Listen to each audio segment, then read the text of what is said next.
Okay, we can speak now to a former member of France 24's fold who worked with us in our production office. Anne-Sophie de Chaisemartin happened to be with friends close to one of the bars targeted that November night, the Belle Équipe. She was able to use the first aid skills that she acquired as a field television producer to help those injured. And as you can see, she's with me now here in the studio. Thank you so much for coming in to talk to us here on France 24.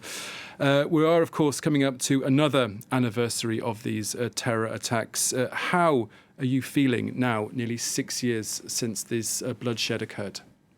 I'm feeling confused. What happened that night came back a few weeks ago. On that night, we are with friends. We are very close from La Belle Équipe terrace. We suddenly hear very loud noises. A first one, a second one, a third one. We don't know what it is.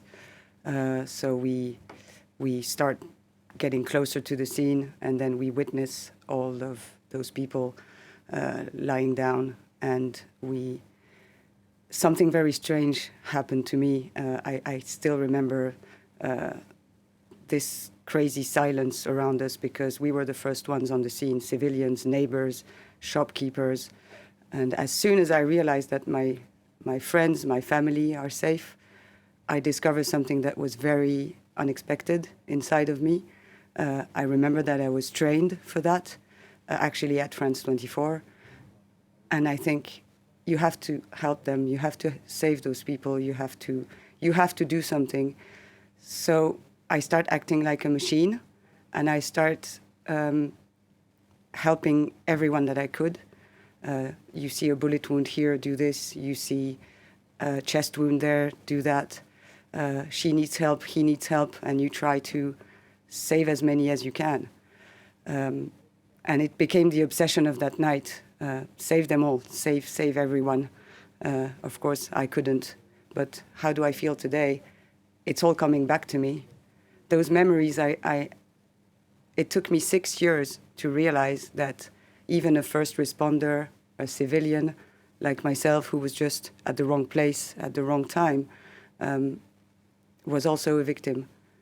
So today is it's a very difficult day.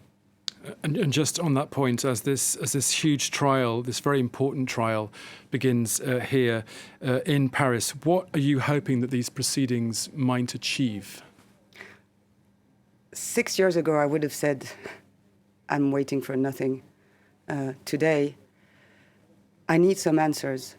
Those memories, the smell of death, of horror, the screaming, all of those memories, I put them in a box for 6 years, and I just carried on with my life. I'm a very happy woman. I'm very active. I love what I do.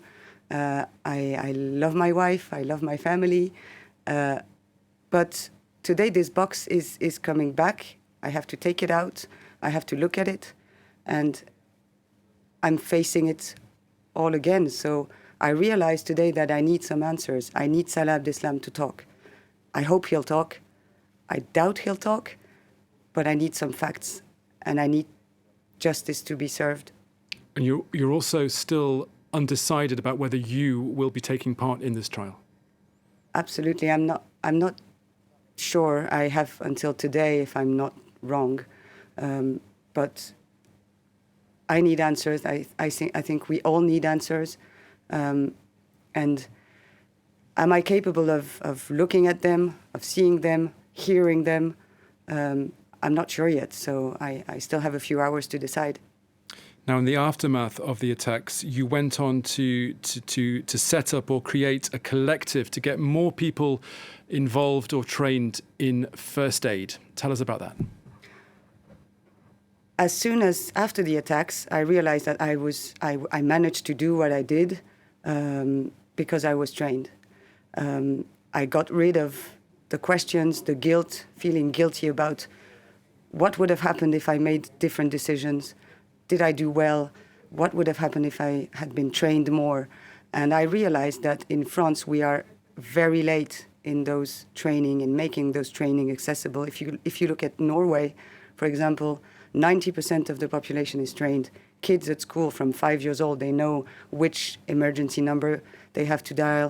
At 6 or 7, they know how to use a tourniquet. They know how to put their little friends in the recovery position.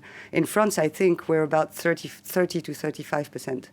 So we built that collective with neighbors, with shopkeepers, civilians that helped that night with me. Some of them became friends in order to make those trainings accessible and ask the authorities and the French government to help people and help people be prepared. Taxi drivers, pharmacists, you, me, everyone, the civilians that are always the first responders when it happens. Now, you were able to help several people outside La Belle Équipe on that November night. Have you been able to trace any of them? Are you still in touch with those that you helped? The feelings with other people when you survive those horror chapters of your life are very ambivalent. I became extremely close to 2 or 3 people right after. I couldn't spend a day without having news from them. We always had to, remember, talk about it, and talk about something else as well. Talk about life, about the future. I'm still in touch with an American woman. We don't speak a lot, but whenever we speak, it is extremely strong, and I'm very proud to be in touch with her. And I think it's a feeling that I will never lose.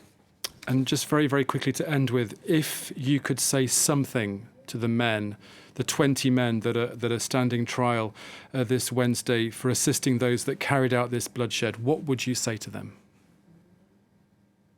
You didn't win anything, and we are still standing up.